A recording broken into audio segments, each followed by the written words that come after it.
कानून व्यवस्था बिहार में कब जाग कर अपने लोगों की देखभाल करने के लायक बनेगी।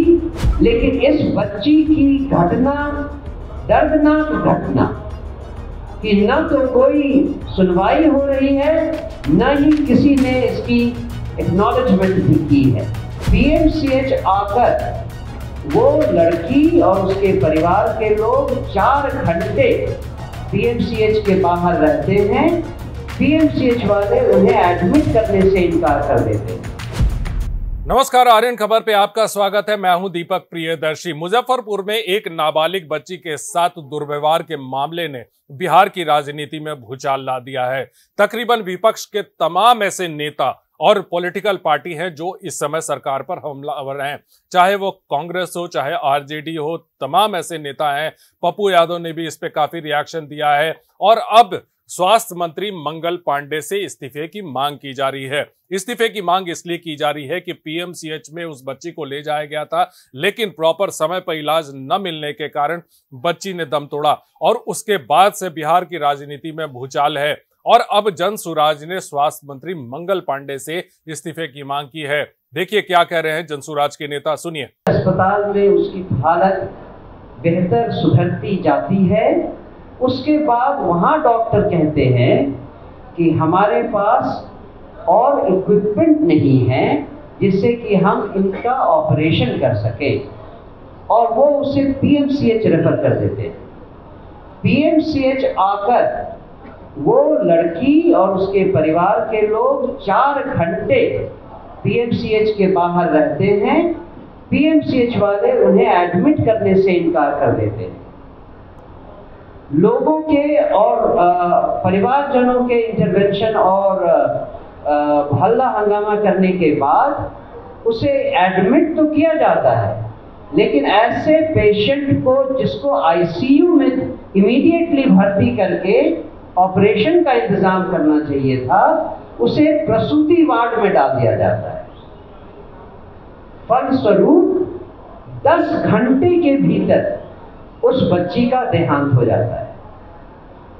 कल जब हमें पता चला तो हम उसके परिवारजनों से मिलने पीएमसीएच गए, लेकिन आनन फानन में उसे उसके पार्थिव शरीर को और परिवारजनों को उसके गांव भेज दिया जाता है। ये तो सौभाग्य की बात थी कि हमें इस बात का पता सही समय पे चल गया और हम उस एम्बुलेंस के साथ साथ उसके गांव तक गए।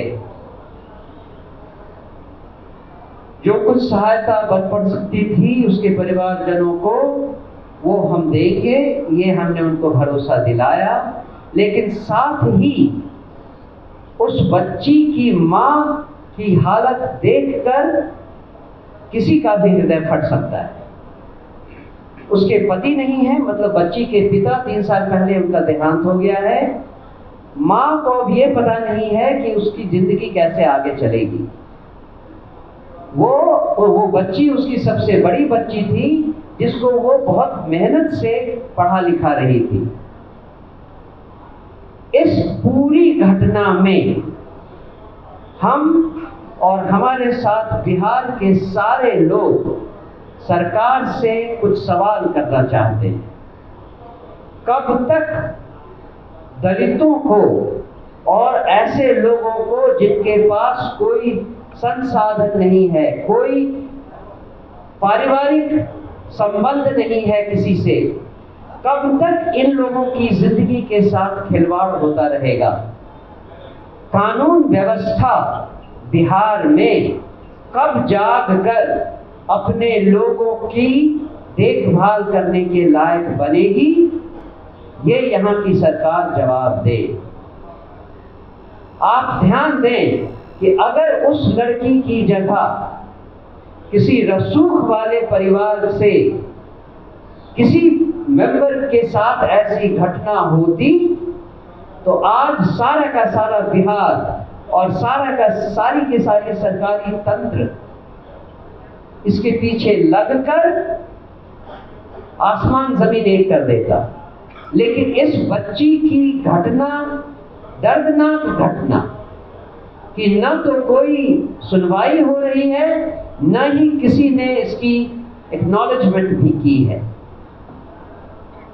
एक और सवाल सामने आता है, किसी भी सभ्य समाज में अस्पतालों की एक तहजीब होती है।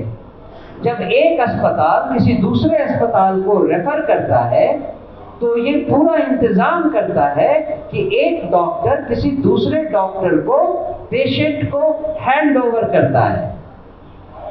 कब हमारा समाज ऐसा सभ्य समाज बनेगा? मुजफ्फरपुर के SKMCH से अगर किसी गंभीर हालत में पेशेंट को PMCH भेजा जाता है तो किस रेफरेंस पे भेजा गया, किस डॉक्टर ने किस डॉक्टर को रेफरेंस दिया था? अगर ऐसा नहीं था तो कौन सी कार्रवाई किस अपराधी के ऊपर की जानी चाहिए? SKMCH PMCH से 1.5 घंटे की दूरी पर है।